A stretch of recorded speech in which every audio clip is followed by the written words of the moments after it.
നമസ്കാരം. നമ്മളിപ്പോൾ നിൽക്കുന്നത് ആശാ വർക്കേഴ്സിൻ്റെ സമരപന്തലിലാണ്. ആശാ വർക്കേഴ്സ് എല്ലാം പൊങ്കാല ഇട്ടുകൊണ്ടിരിക്കുകയാണ്. അവരുടെ വിശേഷങ്ങൾ നോക്കാം. ചേച്ചി, എത്ര കാലമായി പൊങ്കാല? 11 വർഷമായി. സെക്രട്ടേറിയറ്റിലെ ആദ്യത്തെ അനുഭവമാണ്. നമ്മുടെ പൊങ്കാല തിളക്കിമാരി ഞങ്ങളുടെ മനസ്സ് 32 ദിവസമായി ആശാ വർക്കറുടെ മനസ്സ് തിളച്ചുകൊണ്ടിരിക്കുകയാണ്.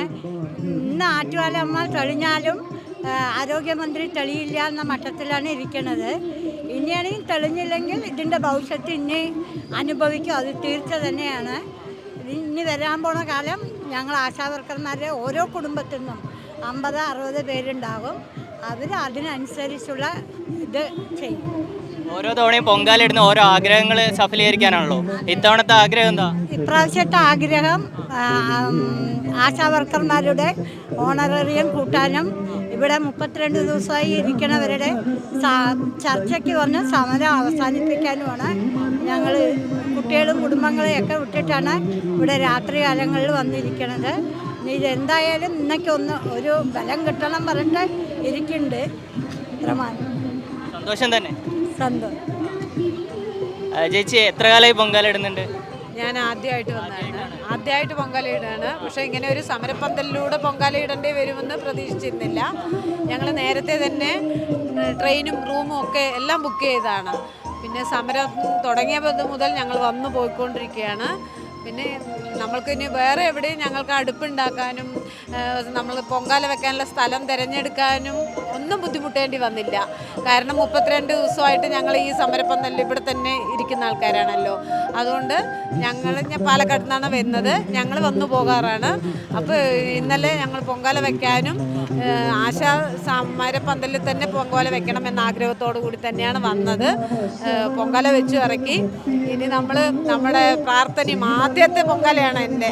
അതുകൊണ്ട് നമ്മൾക്ക് മന്ത്രിക്ക് ഒരു മനസ്സുണ്ടാവട്ടെ, ദൈവം അതിനുള്ള മനസ്സ് കൊടുക്കട്ടെ. പിന്നെ ഞങ്ങൾ ചോദിക്കുന്നത് ഞങ്ങളുടെ അവകാശമാണ്, ആരുടെയും ഔദാര്യം അല്ല ഞങ്ങൾ ചോദിക്കുന്നത്, ഞങ്ങളുടെ അവകാശമാണ്. ഞങ്ങൾക്കൊരു മിനിമം വേതനം തരണം. അത് ഇവർ പറഞ്ഞു വെച്ച വേതനം തന്നാൽ മതി. ഒരു തൊഴിലുറപ്പ് കൂലി പോലും ഞങ്ങൾക്കില്ല. അതിൻ്റെ വിഷമമൊക്കെ ഞങ്ങളുടെ ഉള്ളിലുണ്ട്. അതിൻ്റെയൊക്കെ ഇതായിട്ടാണ് ഞങ്ങൾ പൊങ്കാല വെക്കാൻ ആദ്യത്തെ ഞങ്ങളുടെ പ്രാർത്ഥന. ഞങ്ങൾക്ക് ഞങ്ങളുടെ ഓണറേറിയം കൂട്ടിത്തരിക, ഞങ്ങളെ പിരിഞ്ഞു പോകുമ്പോൾ ഞങ്ങൾ പറയുന്ന ഒരു തുക ഞങ്ങൾക്ക് തന്ന് ഞങ്ങളെ പിരിച്ചു വിടും. ഞങ്ങൾ റിട്ടയർഡായി പോകുമ്പോൾ മാറുമ്പോൾ ഇതാണ് ഞങ്ങളുടെ ആഗ്രഹം. വേറെ ഇത് ചെയ്തു തരും എന്ന പ്രതീക്ഷയോടുകൂടി തന്നെയാണ് ഇപ്പോഴും നമ്മൾ. ഇത്തവണത്തെ ആശാ വർക്കറല്ല, ആശാ വർക്കറല്ലേ പൊങ്കാല ഇട്ടോ? ഇട്ടു. എന്താണ് ഇത്തവണത്തെ പൊങ്കാലയിലെ നിവേദ്യം എന്താ?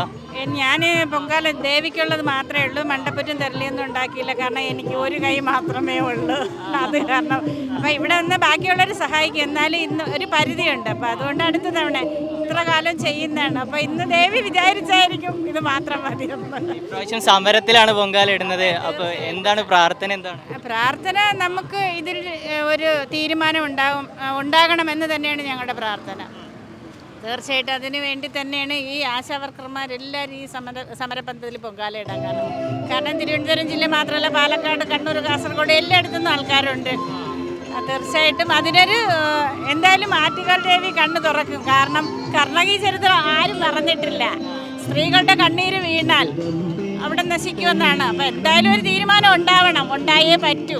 തീർച്ചയായിട്ടും എന്നാൽ അതല്ലാതെ ഞങ്ങളിങ്ങോട്ട് പിന്നോട്ട് പോകാൻ ഉദ്ദേശിക്കുന്നില്ല. അപ്പോൾ 17-ാം തീയതി നമ്മുടെ സമരത്തിൻ്റെ രൂപഭാവമൊക്കെ മാറുകയാണ്. അപ്പം അതിനു മുമ്പേ എന്തായാലും ഒരു തീരുമാനം ഉണ്ടാവുകയാണെങ്കിൽ അതൊരു ആശ്വാസമാണ്. കാരണം നമ്മൾ 32 ദിവസമായി സമാധാനപരമായി ആണ് പോകുന്നത്. പിന്നെ അടുത്തൊരു ഘട്ടത്തിലോട്ട് മാറുന്നതിനെക്കാട്ടിലും നല്ലത് നമ്മൾ ഇത്രയും ഇതുവരെ കൊണ്ടെത്തിച്ചു. അപ്പോൾ അതിനുള്ളൊരു തീരുമാനം ഉണ്ടായാൽ ഇല്ലെങ്കിൽ ഞങ്ങൾ തുടർന്ന് തന്നെ പോകും. എന്ത് വന്നാലും ഞങ്ങളുടെ അവകാശങ്ങൾ നേടിയല്ലാതെ ഞങ്ങൾ മാറാൻ ഉദ്ദേശിച്ചിട്ടില്ല. എന്തായാലും സെക്രട്ടേറിയറ്റിന് മുന്നിൽ സമരത്തിലിരിക്കുന്ന ആശാ വർക്കർമാരും പൊങ്കാല ഇടുന്നതിൻ്റെ തിരക്കിലാണ്.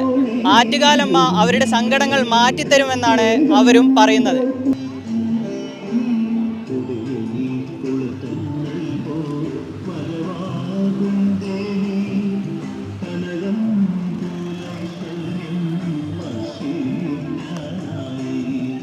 ദുഷ്കാല ദോഷങ്ങൾ